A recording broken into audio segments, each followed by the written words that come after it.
பேரழகி ஷஹஜாத் மாரூப் என்பவனுடைய கதையை சொல்ல ஆரம்பித்தா.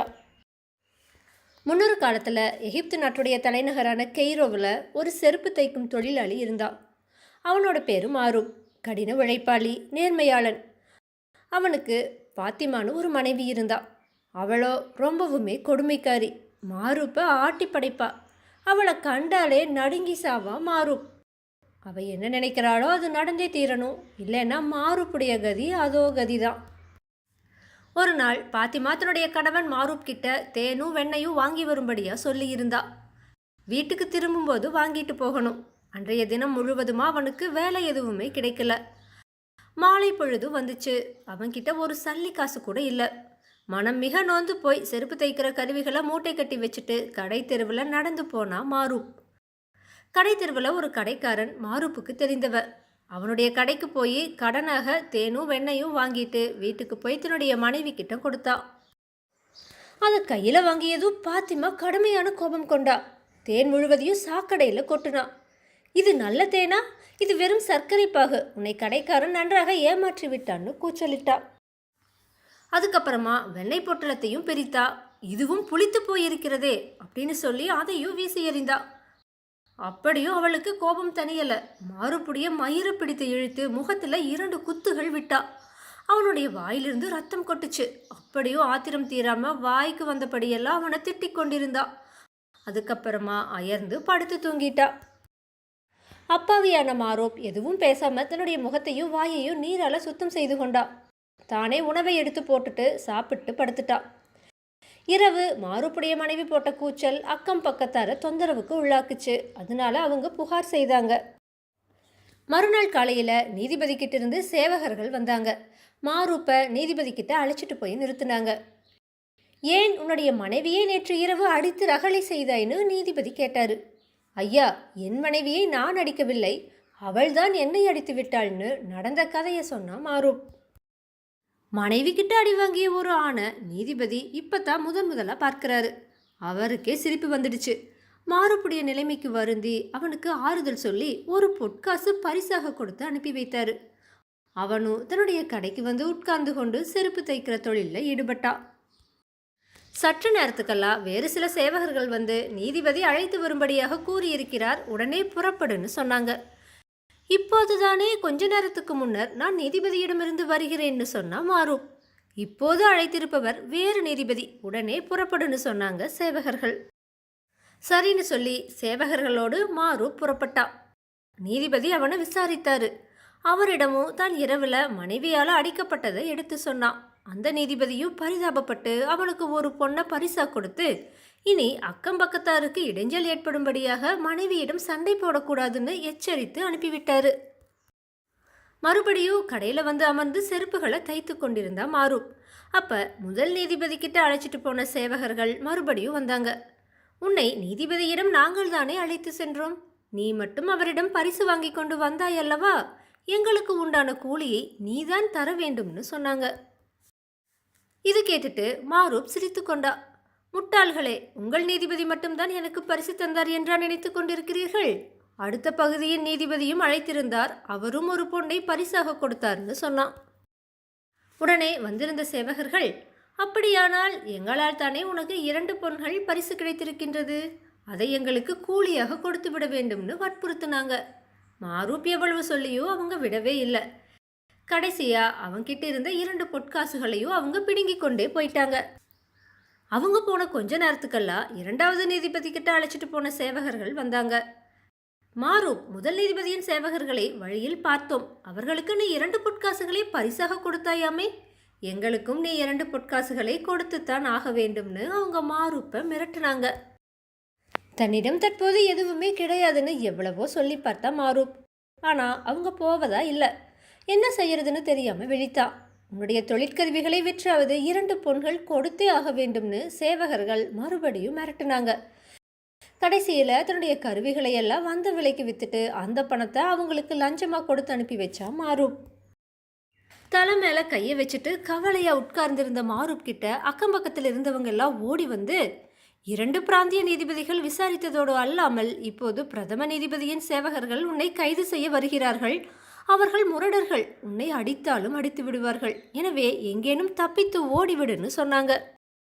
மாரூப் உண்மையிலேயே பயந்து போனான். அது மட்டும் இல்லாம என்ன விபரீதங்கள் நேருமோன்னு தன்னுடைய கடையை விட்டு எழுந்து போட ஆரம்பித்தா. மூச்சு இறைக்க இறைக்க கால் போன போக்குல ஓடுனா. ஊருடைய எல்லையை ஒட்டி இருந்த சுடுகாட்டுக்குள்ள ஓடுனா. அங்க குகை ஒன்று இருக்கிறத பார்த்தான். உடனே குகையில புகுந்து ஒளிந்து கொண்டா. பாலடைந்த அந்த குகையில மனித நடமாட்டமே பல வருடங்களா இருந்ததில்லை. பல்லிகளும் வௌவால்களுமா குகை எங்கும் இருந்துச்சு. மாரூப் தன்னுடைய விதியை நொந்து ஓன்னு வாய் விட்டு கதறி அழுதா. குகைக்கு பக்கத்தில் இருந்த ஒரு பாறை பெரும் சத்தத்தோடு சரிந்து விழுந்துச்சு. கண்ணை பறிக்கும் மின்னல் போன்று ஒளி ஒன்று தோன்றி மறைஞ்சுது. அதையொட்டி பயங்கர சத்தம் கேட்டுச்சு. பயத்தால நடுநடுங்கிய மாரூப் கண்களை இறுக மூடிக்கொண்டா. யாரடா மனித பதரே, இந்த குகையினுள் 200 ஆண்டுகளாக நான் வசிக்கிறேன், என் அமைதியை கெடுத்து அழுபவன் யாருங்கிற கர்ஜனை ஒலி கேட்டுச்சு. மாரூப் கண்களை விழித்து பார்த்தா. கோரை பற்களும் தலையில 2 கொம்புகளும் பயங்கர விழிகளும் கொண்ட 2 ஆள் வருமனில் ஒரு கரிய பூதம் நின்று கொண்டிருந்துச்சு. மானிடனே, நீ ஏன் அழுகிறாய்? நீ யார்? உனக்கு என்ன துயரம் வந்தது? நீ அழுவதை பார்த்தால் எனக்கே பரிதாபமாகத்தான் இருக்கிறது. உனக்கு ஏதேனும் உதவி வேண்டுமானால் தைரியமாக கேள்னு சொல்லிச்சு அந்த பூதம். வியர்வை உடலெங்கும் கொட்ட பயத்தால நான் குளற, பூதமே, நான் செருப்பு தைக்கும் தொழிலாளி. என் பெயர் மாரூப். என்னை என் மனைவி அடித்து நொறுக்கிவிட்டாள். நான் அடிபட்டதும் அல்லாமல் என்னை தண்டிக்க பிரதம நீதிபதியின் ஆட்கள் தேடி வருகிறார்கள். நான் என்ன செய்வேன்? அனாதையாக நிற்கிறேன். என் விதியை நொந்து கொண்டு நான் அழுது கொண்டிருக்கிறேன். நீ என்ன உதவி எனக்கு செய்துவிட முடியும்? நீ உதவி செய்வதை விட என்னை 2ஆக கிழித்து கொன்று போட்டுவிடு. மரணமாவது எனக்கு நிம்மதியை கொடுக்கும்னு சொல்லி மறுபடியும் அழுதான். இதை கேட்டுட்டு பூதத்துக்கு மனசு இறங்கிருச்சு. மனிதனே, உன்னுடைய துரதிருஷ்டம் இன்றோடு ஒழிந்தது. நீ என் முதுகின் மேல் ஏறிக்கொள். நான் உன்னை உன் விரோதிகள் கண்டுபிடிக்க முடியாத ஒரு புதிய நகரில் கொண்டு போய் விடுகிறேன். அங்கே நீ நிம்மதியாக வாழலாம்னு சொல்லிச்சு அந்த பூதம். மாரூப்பு பூதம் சொன்னபடியே அதோடைய முதுகில் ஏறிட்டு கண்களை மூடிக்கொண்டா. பூதம் வானத்துல பறக்க ஆரம்பிச்சுது. 3 நாட்கள் பகல் இரவா பறந்து 4ஆவது நாள் காலையில ஒரு மலை உச்சியில மாரூப்பை இறக்கி விட்டுச்சு. மானிடனே, இந்த மலையடிவாரத்தை நன்றாக உற்றுப்பார். அங்கே ஒரு நகரம் இருப்பது தெரிகிறதா? நீ அங்கே சென்று பிழைத்துக்கொள்னு பூதம் மாரூப் கிட்ட சொல்லிட்டு விடை பெற்று கொண்டு மறைஞ்சு போயிடுச்சு. மலையுச்சியிலிருந்து மெல்ல கீழிறங்கி நகரத்தை அடைந்தா மாரூப். கடைவீதி பக்கமா போனா. விசித்திரமான உடையோடு கூடிய மக்கள் கடைவீதியில தென்பட்டாங்க. மாரூப் கடைவீதியில போகிறத அந்த நகர மக்கள் வேடிக்கை பார்த்தாங்க. அவன் ஒரு அந்நியன்கிறனால அவனை யாருன்னு தெரிஞ்சுக்க முயன்ற சிலர் அவனை தடுத்து நிறுத்தி, ஐயா, நீங்கள் யார்? எந்த தேசத்தை சேர்ந்தவர்கள்? இங்கே எப்போது வந்தீர்கள்னு கேட்டாங்க. மாரூப் அதுக்கு, அன்புடையவர்களே, நான் 3 தினங்களுக்கு முன்னர் கெய்ரோ நகரில் புறப்பட்டு இன்று காலையில் தான் உங்களுடைய நகரத்துக்கு வந்தேன்னு சொன்னான். இதை கேட்ட மக்கள் எல்லோரும் கொள்ளுன்னு சிரித்தாங்க. ஐயா, பொய் சொன்னாலும் பொருந்த சொல்லுங்கள். கெய்ரோ நகரம் இங்கிருந்து 10 மாத பயணம் கொண்ட தூரத்தில் இருக்கிறதே. 3 நாளைக்கு முன் புறப்பட்டு அதற்குள் இங்கு வந்து விட்டதாக புழுகுகிறீர்களேன்னு கேலி செய்தாங்க. மாரூப்புக்கு கோபம் வந்துருச்சு. தன் மடியில கட்டி கொண்டு வந்திருந்த ரொட்டியை எடுத்து, இதோ பாருங்கள், இது கெய்ரோ நகரத்து ரொட்டி. கெய்ரோ நகரத்து ரொட்டி எத்தனை மென்மையானது, ருசியானது என்பதை உலகமே அறியும். அந்த ரொட்டியில் ஈரப்பசை காய்ந்திருக்கிறதா பாருங்கள். நான் புறப்பட்டு 1 வருடமாக இருந்தால் இந்த ரொட்டி எப்படி காய்ந்து போயிருக்கும், நீங்களே தொட்டு பாருங்கள்னு சொன்னான்.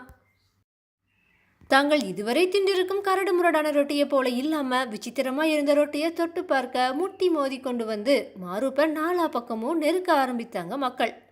கடைவீதியில கெய்ரோ நகரத்து பச்சை ரொட்டியோடு ஒரு அந்நியன் வந்திருக்கும் செய்தி காட்டு தீ போல பரவுச்சு. பெரும் மக்கள் கூட்டம் வேடிக்கை பார்க்க கூடிருச்சு. அப்ப ஒரு கணவான் கோவேறு கழுதைக்கு மேலே ஏறிட்டு அந்த வழியா வந்தாரு. ஒரு அந்நிய நாட்டுக்காரனை மக்கள் இம்சிப்பதை பார்த்தாரு. கோவேறு கழுதையின் மேலிருந்து இறங்கிய அந்த கணவான் கும்பலுக்கு பக்கத்துல ஓடி கூடியிருந்த மக்களை விரட்டினாரு. அவரை பார்த்ததும் மக்கள் மிக்க மரியாதையா வழி விட்டு ஒதுங்கி நின்னாங்க. ஒரு அந்நிய நாட்டினனை இப்படி கொடுமைப்படுத்துவது நியாயமா? எல்லோரும் இப்போதே கலைந்து போய்விட வேண்டும். கலைந்து போங்கள்னு கோபமா கர்ஜித்தாரு. தலை குனிந்தவாறே மக்கள் கலைந்து போனாங்க. அந்த கணவான் மாரூப்பை பார்த்து, ஐயா, நீர் எந்த நாட்டை சேர்ந்தவர்னு கேட்டாரு. ஐயா, நான் எகிப்து நாட்டை சேர்ந்தவன். எகிப்தின் தலைநகர் கெய்ரோவிலிருந்து வருகிறேன்னு சொன்னா மாரூப். கெய்ரோன்னு சொன்னதுமே கணவனுடைய முகத்தில் ஒளி படர்ந்துச்சு. கெய்ரோவில் எந்த பகுதியில் வசித்தீர்னு கேட்டாரு. கெய்ரோவில் டார்பெல்லாமார் பகுதியில் இருந்தேன்னு சொன்னா மாரூப். கணவான் புன்னகையோடு, ஐயா, அந்த பகுதியில் வாழும் மருந்து வியாபாரி ஷேக் அகமதை உங்களுக்கு தெரியுமான்னு கேட்டாரு. ஐயா, அவரை தெரியாதவர்கள் யாரும் கெய்ரோ நகரிலே கிடையாது. அவர் புகழ்பெற்ற நாணயமான மருந்து வியாபாரி. அவருக்கு 3 குமாரர்கள் இருந்தனர். அவர்களில் கடைசி மகன் என்னுடைய பால்ய சிநேகிதன். அவன் சிறுவயதில் கிறித்துவ பாதிரிகளை விளையாட்டாக கேலி செய்வான். ஒரு நாள் சில கிறித்துவ பாதிரிமார்கள் அவனை பற்றி அவன் தந்தையாரிடம் புகார் செய்தனர். பெரியவர்களை கேலி செய்ததற்காக என்னுடைய நண்பனை அவருடைய தகப்பனார் நன்றாக அடித்து விட்டார். ரோஷக்காரனான என்னுடைய நண்பன் அன்றைய தினமே எங்கேயோ ஓடிப்போய் விட்டான். அவன் ஓடிப்போய் 20 ஆண்டுகள் ஆகியும் திரும்பி வரவே இல்லைன்னு மாரூப் சொன்னான். நண்பரேனு கூவி கணவான் மாரூப்பை மார்போடு அணைத்து கொண்டா. மருந்து வியாபாரி ஷேக் அகமதுவின் 3வது மகனும் உனது நண்பனும் நானேதான். நான் ஊரை விட்டு ஓடி வந்து 20 ஆண்டுகள் ஆகிவிட்டதல்லவா? நான் இங்கேயே தங்கி வியாபாரம் செய்து பெரும் தனவந்தனாகிவிட்டேன். நீ என்னுடனேயே என்னுடைய மாளிகையில் இருக்கலாம் வான்னு மாரூப்பை அழைச்சிட்டு போனா. மாரூப்புக்கு மாளிகையில பெரும் உபசாரங்கள் செய்தான். விலை மதிப்பு மிக்க ஆடைகளை அணிந்து கொள்ள கொடுத்தான்.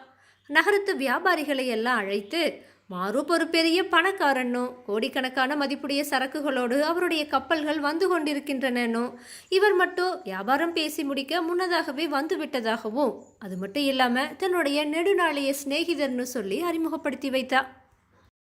நகரத்து வியாபாரிகள் எல்லாம் இதை உண்மையினே நம்பினாங்க. மாரூப் கிட்ட நட்பு கொள்ள நான் நீன்னு போட்டி போட்டாங்க. வியாபாரிகளுக்கு மத்தியில் பெரும் மதிப்பு பெற்றான் மாரூப். இவ்வளவுக்கும் காரணம் மாரூப்புடைய பால்ய சிநேகிதன் தான். அவன் மாரூப் கிட்ட 1000 பொற்காசுகளை கொடுத்து வைத்திருந்தான்.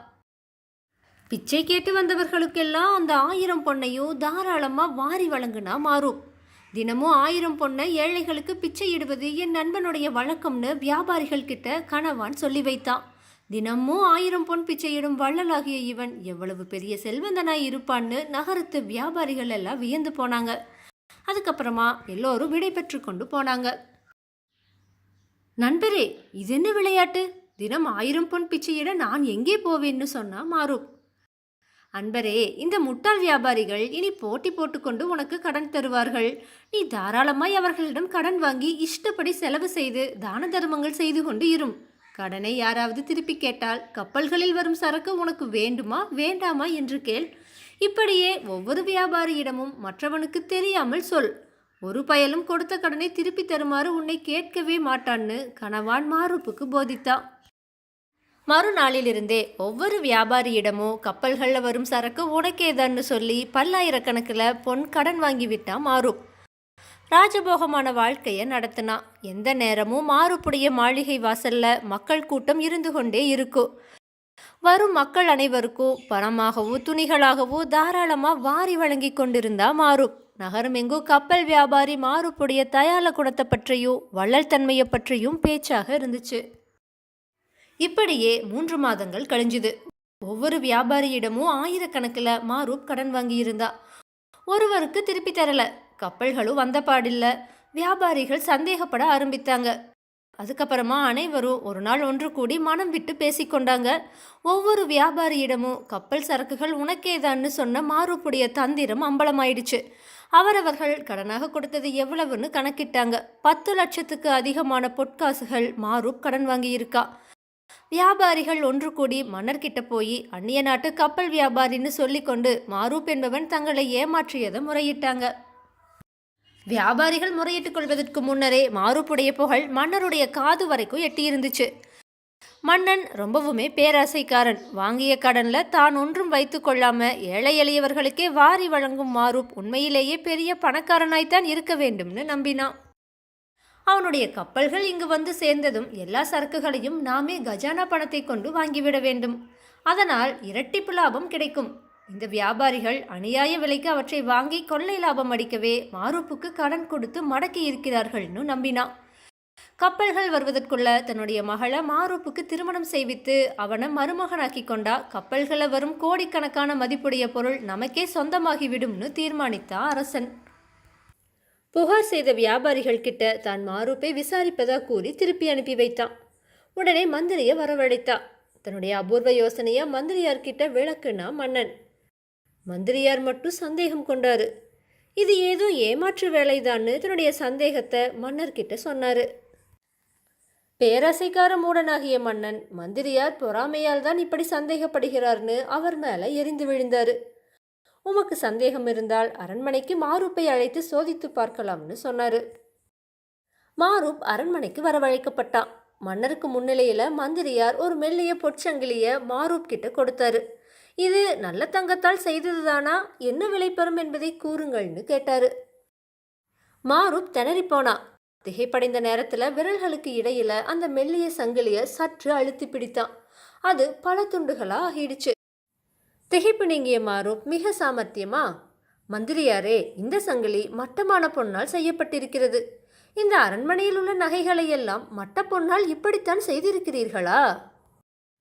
கெய்ரோவிலிருந்து இன்னும் சில நாட்களில் வரப்போகின்ற என்னுடைய கப்பல்களில் ஏராளமான பொன் நகைகள் பெட்டி பெட்டியாக உள்ளன.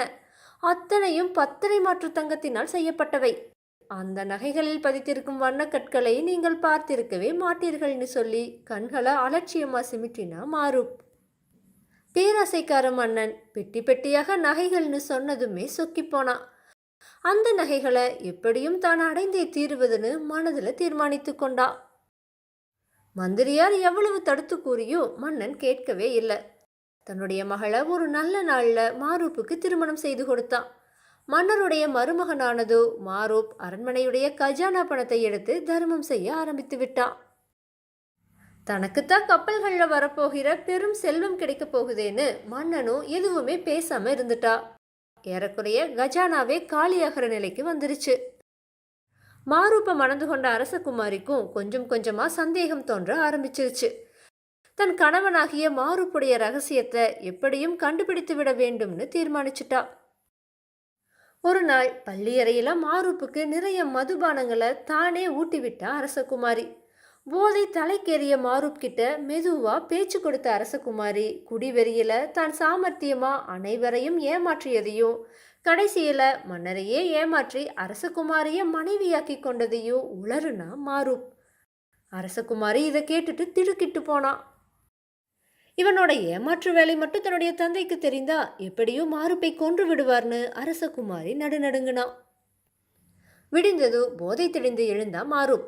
அரசகுமாரியாகிய அவனுடைய மனைவி அவனுக்கு பக்கத்துல வந்து ரொம்ப ரகசியமா, அன்பரே, உமது சாமர்த்தியமான மோசடியை பற்றி குடிவெறியில் இரவு என்னிடம் உளறிவிட்டீர்கள். இனியும் ஏமாற்ற முடியாது. இனியும் நீங்கள் இங்கிருந்தால் உமது உயிருக்கு ஆபத்து. நானும் விதவையாகி விடுவேன்னு சொன்னான். என்ன, என் ரகசியம் அம்பலமாகிவிட்டதா? நான் உன் கணவன் அல்லவா? என்னை எப்படியாவது நீதான் காப்பாற்ற வேண்டும்னு கெஞ்சினா மாரூப்.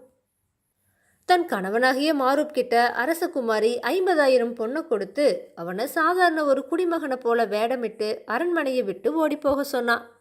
வேறு ஏதாவது நாட்டுக்கு போய் ஒழுங்காக வியாபாரம் செய்து பொருள் தேடிக்கொண்டு பின்னர் திரும்புமாறும், அடிக்கடி நிலைமையை யார் மூலமாவது தனக்கு தெரிவிக்குமாறும் சொல்லி ரகசியமா ஒரு குதிரையை கொடுத்து மாரூப் திரும்பும் வரை தான் மறுமணம் செய்து கொள்ளாமல் காத்திருப்பதாகவும் வாக்குறுதி கொடுத்து அவனை வழி அனுப்பி வைத்தா. மாறு வேடத்துல மாரூப் தப்பியோடி விட்டான்.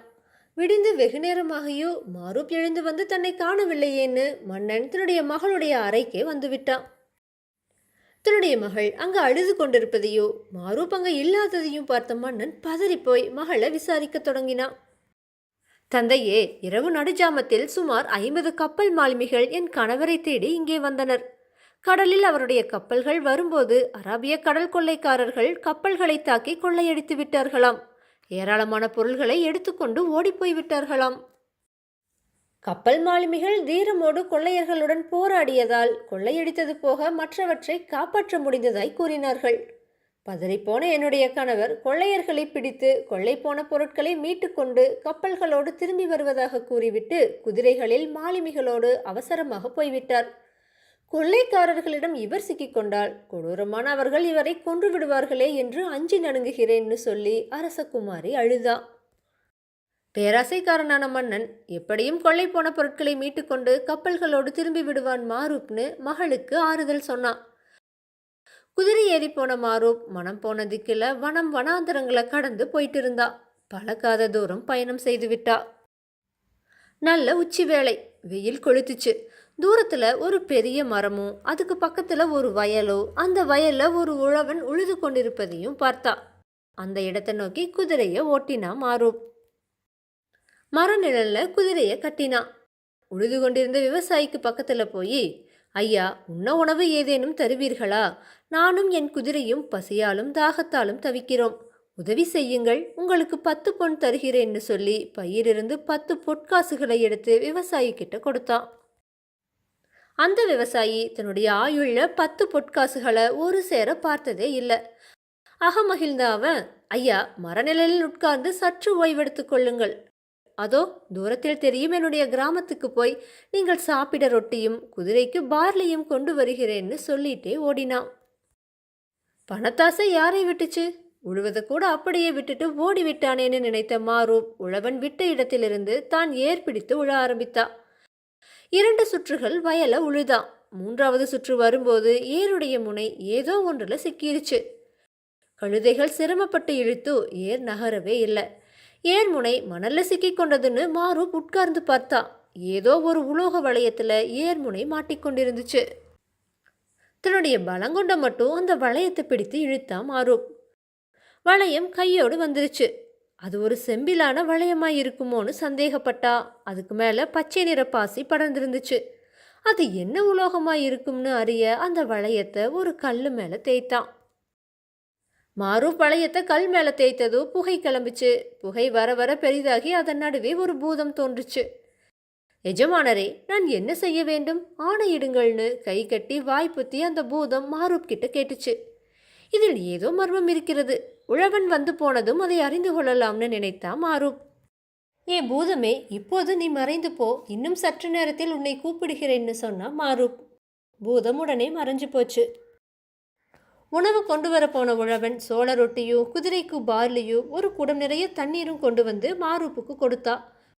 பசியார உண்டு தண்ணீரை குடித்தா மாரூப். குதிரைக்கு பார்லியை கொடுத்து உண்ண செய்து தண்ணீரையும் கொடுத்தா. குதிரையும் அவனும் பசியாறினாங்க. அதுக்கப்புறமா உழவன் உணவு கொண்டு வந்த பாத்திரம் நிறைய தான் கொண்டு வந்திருந்த பொற்காசுகளை நிரப்பி, இதை இப்போதே எடுத்துக்கொண்டு போய் வீட்டில் பத்திரப்படுத்தி கொள்ளுங்கள்னு சொன்னா மாரூப். அந்த அப்பாவி உழவனும் ஏர்ல பூட்டியிருந்த கழுதைகளை விடுவித்து ஏற தோல்ல போட்டுட்டு மாரூப் கொடுத்த பொற்காசுகளோடு ரொம்ப மகிழ்ச்சியா கிராமத்தை நோக்கி போனான். உழவன் வெகு தூரம் போனதுக்கு அப்புறமா மாரூப் மறுபடியும் கல்லுல செம்பு வளையத்தை தேய்த்தா. புகை கிளம்பி பூதம் வெளிவந்துச்சு. பூதத்தை பார்த்த மாரூப், பூதமே, நீ ஏன் இங்கிருக்கிறாய்? இங்கே என்ன இருக்கிறதுன்னு கேட்டான். எஜமானனே, 2000 ஆண்டுகளுக்கு முன்னர் அரசி ஒருத்தி இருந்தாள். அவளுடைய செல்வங்கள் அனைத்தும் இந்த நிலத்தின் அடியில் உள்ள அறைகளில் உள்ளன. நிலத்தின் அடியில் உள்ள நிலவரையின் கதவு பிடிதான் நீங்கள் வைத்திருக்கும் செம்பு வளையம். இந்த செம்பு வளையத்தில்தான் நான் புகை வடிவில் இருக்கிறேன். நிலவரையில் உள்ள ஐஸ்வர்யத்துக்கு நானே காவல். யாரொருவர் இந்த வளையத்தை பெயர்த்து எடுத்துக்கொள்கிறார்களோ அவர்களுக்கு நான் அடிமை. 2000 ஆண்டுகளாக மண்ணில் புதைந்து கிடந்த எனக்கு நீங்கள்தான் இன்று விடுதலை அளித்தீர்கள். மேற்கொண்டு நான் என்ன செய்ய வேண்டும் என்பதை கூறுங்கள்னு அந்த பூதம் சொல்லுச்சு. பூதம் சொன்னது கேட்ட மாரூப் பெருமகிழ்ச்சி அடைந்தா. பூதத்தின் துணையோடு தரைக்கு அடியில உள்ள நிலவரைக்கு போனான். அங்க 300 தங்க பெட்டிகள்ல வைர வைடூரியங்களோ முத்து பவளமோ விலை மதிப்பிட முடியாத ஆபரணங்களும் இருப்பதை பார்த்தா. பூதத்தோடு நிலவரையை விட்டு வெளியே வந்தா மாரூப். பூதமே, இப்போது 300 கோவேறு கழுதைகள் வர வேண்டும். இந்த பெட்டிகள் அனைத்தையும் கழுதைகள் மேல் ஏற்றி என்னை பக்கத்து ராஜ்யத்தில் உள்ள அரண்மனை வரை கொண்டு வந்து விட வேண்டும்னு சொன்னான். நொடி பொழுதுல அங்க 300 பூதங்கள் தோன்றுச்சு. தோன்றிய வேகத்துல அவை கோவேறு கழுதைகளாகவும் மாறுச்சு. தங்க பெட்டிகள் அனைத்தையும் பூதம் கழுதைகள் மேல ஏற்றி ஓட்டி கொண்டு வந்துச்சு. பின்னால மாரூப் குதிரை மேல வந்து கொண்டிருந்தா. மாரூப் நடுவழியில பூதத்தை வரவழைத்து, பூதமே, இப்போது நீ மனித உருவெடுத்து கொண்டு போய் நான் பெரும் செல்வத்தோடு திரும்பி வந்து கொண்டிருப்பதாக என் மாமனாராகிய மன்னரிடம் தெரிவித்துவிட்டு உடனே திரும்பி வான்னு உத்தரவிட்டா. பூதம் மனித உருவுல போய் மன்னரிடமோ மாரூப்புடைய மனைவியிடமோ மாரூப் பெரும் செல்வத்தோடு வந்து கொண்டிருப்பதா சொல்லிவிட்டு திரும்பிச்சு. நகரமே கோலாகலமா இருந்துச்சு. எங்கும் அலங்கார வளைவுகளும் தெருவெங்கும் தோரணங்களும் கட்டப்பட்டுச்சு. மந்திரி பிரதானிகள், வியாபாரிகள் மற்றும் நகர மக்கள் புடைசூழ மன்னர் நகர தலைவாயில் அருகே மருமகன் மாரூப்பை வரவேற்றான். 300 கழுதைகளுக்கு மேலே ஏற்றப்பட்டு வந்து கொண்டிருந்த தங்க பெட்டிகளை கண்டு அனைவரும் வியந்தாங்க. அவையெல்லாம் அரண்மனை பொக்கிஷத்துல இறக்கி வைக்கப்பட்டுச்சு. அன்றைய தினமே மாரூப் கடன் கொடுத்த வியாபாரிகள் அனைவரையும் வரவழைத்து வாங்கிய கடனுக்கு 2 மடங்கு மதிப்புள்ள பொருள்களை கொடுத்து அனுப்பினான். ஏழை எளியவர்களுக்கு ஏராளமான பொருளை தான தர்மம் செய்தான். மாரூப்போட இன்றைய நிலைமையை பார்த்து 2 பேர் சந்தேகப்பட்டாங்க. அதுல ஒருத்தர் யோசனைகள் சொல்லி கொடுத்த மாரூப்புடைய பால்ய சிநேகிதர், இன்னொருத்தர் உண்மையை அறிந்திருந்த அவனுடைய மனைவி. இந்த 2 பேரிடமும் தனக்கு பொருள் கிடைத்த விவரத்தை ரகசியமா சொல்லி பூதம் குடிகொண்டுள்ள செப்பு வளையத்தையும் காட்டினா மாரூப். அளவற்ற செல்வத்தை கொண்டு வந்துள்ள மாரூப்பை வெகுவாக போற்றிய மன்னன் அந்த மகிழ்ச்சியிலேயே திளைத்து கிடந்தான். ஆனா மந்திரிக்கு மட்டும் சந்தேகம் தீரவே இல்லை. ஒரு கப்பல் வியாபாரியிடம் இவ்வளவு விலையுயர்ந்த பொருள்கள் எப்படி இருக்க முடியும்னு சந்தேகப்பட ஆரம்பித்தான். ஒரு நாள் மந்திரி தந்திரமாக மாரூப்பை நந்தவனத்துக்கு அழைச்சிட்டு போனான். மாரூப்புக்கு ஏராளமான மது வகைகளை கொடுத்து மதிமயங்க வைத்தான். மதுவோட மயக்கத்துல நடந்த கதை அத்தனையும் சொல்லி தன்னுடைய சட்டை பையில வைத்திருந்த செம்பு வளையத்தை எடுத்து, இதன் மகிமையால் தான் எல்லாம் நடந்தது, இதை தேய்த்தால் பூதம் வரும், என்ன சொன்னாலும் அதை பூதம் செய்து முடிக்கும்னு உளறி கொட்டினான். மந்திரி உடனே மாரூப் கிட்டிருந்து செப்பு வளையத்தை தட்டி பறித்து கொண்டான். வளையத்தை தேய்த்தா பூதம் வந்துச்சு. பூதமே மாரூப்பையும் அவன் மாமனாகிய மன்னனையும் தூக்கி கொண்டு போய் தண்ணீர் இல்லாத கொடும் பாலைவனத்தில் போடுன்னு சொன்னான் மந்திரி. மந்திரி சொன்னபடியே மாரூப்பும் மன்னரும் பூதத்தால பாலைவனத்துல எரியப்பட்டாங்க. மமதையால மதிமயங்கிய மந்திரி நேரா அந்த புறத்துக்கு போனான். மாரூப்புடைய மனைவியாகிய அரசகுமாரியை பிடித்து இழுத்தான். தன்னை மணந்து கொள்ளுமாறு ஆணையிட்டான். உன் கணவரும் தந்தையும் இந்நேரம் தண்ணீர் இல்லாத பாலைவனத்தில் கதறிக்கொண்டு கிடப்பார்கள். இனி உயிரோடு திரும்பி வரமாட்டார்கள். நான் தான் இப்போது இந்த நாட்டு மன்னன். நீ என்னை மணந்து கொண்டுதான் ஆக வேண்டும்னு கர்ஜித்தா மந்திரி. பொறுமையா கேட்டுக்கொண்டிருந்த அரசகுமாரி திடீர்னு அவனுடைய வயிற்றுல காலால எட்டி உதைத்தா. எதிர்பாராத வகையில விழுந்த உதையால மரமென தரையில சாய்ந்தா மந்திரி. அவனோட மார்மேல அமர்ந்து அவன் சட்டை பையில வைத்திருந்த செம்பு வளையத்தை சில நொடிகள்ல எடுத்துக்கொண்டா அரசகுமாரி. செப்பு வளையத்தை தேய்த்து பூதத்தை வரவழைத்தா. பூதமே, முதலில் இந்த பாவி மந்திரியை 2ஆக கிழித்து சாகடின்னு சொன்னான். பூதம் அவ்வாறே துடிக்க துடிக்க மந்திரிய நார் போல 2ஆக கிழித்து கொன்னுச்சு. பிறகு என்ன செய்ய வேண்டும்னு கேட்டுச்சு பூதம். பாலைவனத்தில் கிடக்கும் என்னுடைய கணவர் மாரூப்பையும் என் தந்தையையும் இப்போது இங்கே கொண்டு வான்னு அந்த பூதத்துக்கு அவ ஆணையிட்டா. சில நொடிகள்ல இருவரையும் பூதம் அரண்மனையில கொண்டு வந்து சேர்த்துச்சு. எல்லோரும் ஒன்று சேர்ந்து இன்பமா வாழ்ந்துட்டு இருந்தாங்க. மாரூப்புக்கும் அரசகுமாரிக்கும் ஒரு ஆண் பிள்ளை பிறந்தா. நாளொரு மேனியும் பொழுதொரு வண்ணமுமா அந்த குழந்தை வளர்ந்து வாலிபனானா. அந்த சமயத்துல ஒரு நாள் ராத்திரி மாரூப் செருப்பு தைக்கும் தொழிலாளியா இருந்தப்ப அவனுக்கு மனைவியா இருந்த கொடுமைக்காரியான பாத்திமா ஒரு சூனியக்காரியின் உதவியோடு அங்கு வந்து சேர்ந்தா. மாரூப் அவளை மன்னித்து விட்டா. அவ அப்படி தன்னை கொடுமைப்படுத்தி துரத்தாமல் இருந்தா தான் கடைசி வரைக்கும் செருப்பு தைக்கும் தொழிலாளியாகவே இருந்து மடிந்திருப்பேன்னு மனதுக்குள்ள நினைத்து கொண்டா. பொறாமைக்காரி பாத்திமா பூதம் அடங்கிய செப்பு வளையத்தை தன்னுடைய கணவன் மாரூப் இரவில் எங்கே வைக்கிறான்னு கண்காணித்து வந்தா. மாரூப் தூங்கும்போது தலையணைக்கு அடியில் வைப்பதை அவ கண்டுபிடித்து விட்டா. பாத்திமா ஒரு நாள் இரவு அனைவரையும் ஒழித்து கட்டிவிட வேண்டும்ங்கிற எண்ணத்தோடு மாரூப்புடைய அறைக்கு வந்தா. மாரூப் அயர்ந்து தூங்கிக் கொண்டிருந்தா. மெதுவாக தலையணையை தூக்கி செப்பு வளையத்தை எடுத்துக்கொண்டா பாத்திமா. செப்பு வளையத்தை தேய்க்கிறதுக்காக அவ கைகளை தூக்கினா. அப்ப ஒரு வாள் மின்னல் வேகத்துல தூக்கிய கைகளை வெட்டி தள்ளுச்சு. பாத்திமாவுடைய போக்க வெகு நாட்களா கண்காணித்து கொண்டிருந்த மாரூப்புடைய மகன்தான் வாழ வீசியவன். பொறாமைக்காரி பாத்திமா உயிரிழந்தா. சத்தத்தை கேட்டு விழித்த மாரூப் நடந்த விபரீதங்களை பார்த்தா. எல்லாம் இந்த செப்பு வளையத்து பூதத்தால் வந்த வினைதான்னு நினைத்து வளையத்தை தேய்த்தான். பூதம் தோன்றுச்சு. மாரூப் பூதத்தை நோக்கி, பூதமே, உனக்கு நான் விடுதலை அளிக்கிறேன். நீ சுதந்திரமாக எங்க இஷ்டமோ அங்கே போய்விடு. இதுவரை ஏவல் செய்ததற்கு மிக்க நன்றின்னு சொன்னான். மாரூப்புடைய பெருந்தன்மைக்கு பூதம் மிகவும் மகிழ்ந்துச்சு. விடுதலை பெற்ற பூதம் மாரூப் கிட்ட நன்றி தெரிவித்துவிட்டு வான மார்க்கமா பறந்து மறைஞ்சு போயிடுச்சு. அதுக்கப்புறமா மாரூப் வெகு காலம் வாழ்ந்து வந்தா. இதுவே மாரூப்புடைய கதைன்னு கதையை சொல்லி முடித்தா பேரழகி ஷஹர்ஜாத். மாமன்னர் அவர்களே, தாங்கள் அனுமதித்தால் நாளைய இரவு அலாவுதீனும் அற்புத விளக்கும் என்ற ஒரு கதையை கூறுவேன்னு சொன்னா பேரழகி ஷஹர்ஜாத். மாமன்னர் ஷாரியரோ அப்படியே ஆகட்டும்னு சொன்னாரு.